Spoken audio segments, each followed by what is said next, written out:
Bonjour à tous, je suis votre formateur Edouard Le Maréchal et aujourd'hui je vous explique comment constituer son dossier pour l'épreuve dans la matière E41, développement de la relation client et vente et conseil. Je vous rappelle que cette épreuve aura lieu cette année en 2023, du 22 au 31 mai. Nous allons voir un petit peu comment constituer votre dossier pour vous présenter à l'épreuve orale.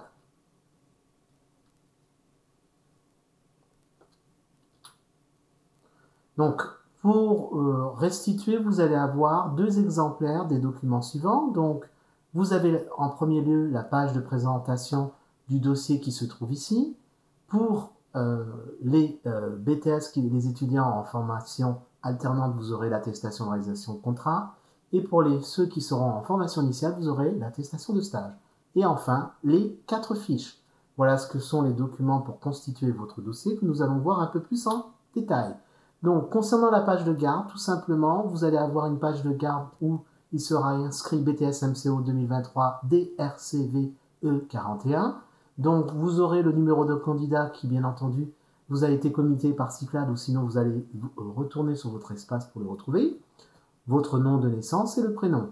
Concernant la date de passage, vous aurez la date et l'heure de passage. Elle sera établie au mois d'avril au moment de l'envoi de votre convocation individuelle, tout simplement, que vous aurez par Cyclade également. L'établissement aussi sera déterminé. Enfin, ici, il faudra cocher la partie scolaire. Donc, ce qui vous n'êtes pas concerné si vous êtes en épreuve ponctuelle. Vous serez concerné si vous êtes en système apprenti. Donc, vous devrez appuyer en apprenti ici. Pour ceux qui seront également en entreprise, il sera intéressant de mettre le cachet dans l'entreprise d'accueil, également pour ceux qui ont fait un stage, et enfin, le cachet de votre organisme de formation.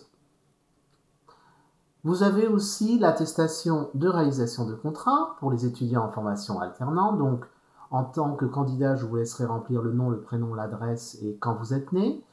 L'entreprise remplira sa partie, donc la raison sociale de son entreprise, l'adresse, le téléphone, le mail, la date et la signature du responsable. N'oubliez pas le cachet de l'entreprise.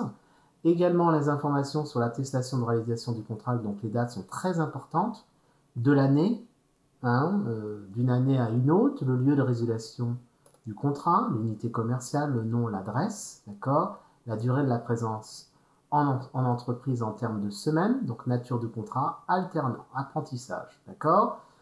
L'établissement de formation remplira sa partie, le nom, le numéro d'identification, l'adresse, le téléphone, le mail, la date et la signature et le cachet. Je rappelle que le cachet et la signature sont très importants. Si vous n'avez pas ces éléments, votre candidature ou votre dossier tout simplement ne sera pas valide au moment de l'examen. Vous avez également, pour les personnes en format initial, même système, candidat pour le stagiaire, établissement, signature et cachet de l'établissement du centre de formation. L'entreprise devra remplir les périodes de stage effectuées, puisqu'elles seront été faites sur 2 ans. Je rappelle qu'elles sont à peu près 14 semaines. Et enfin, la raison sociale, l'adresse, le nom et le téléphone de votre tuteur qui vous a suivi, le cachet, signature du responsable. Ces éléments sont importants. Enfin, pour terminer ce dossier, vous aurez vos 4 fiches. Donc, assurer la veille informationnelle, réaliser les études commerciales, vendre, entretenir la relation client. Je vous rappelle que l'ensemble des documents devra être en 2 exemplaires reliés pour présenter à vos 2 examinateurs. Ainsi, ils pourront regarder votre dossier en détail au moment de vos 10 minutes de présentation pour commencer la première phase et 20 minutes de questions-réponses. J'espère que ces éléments vous auront aidé et comme le mois de mai après, je vous souhaite une bonne chance pour les examens.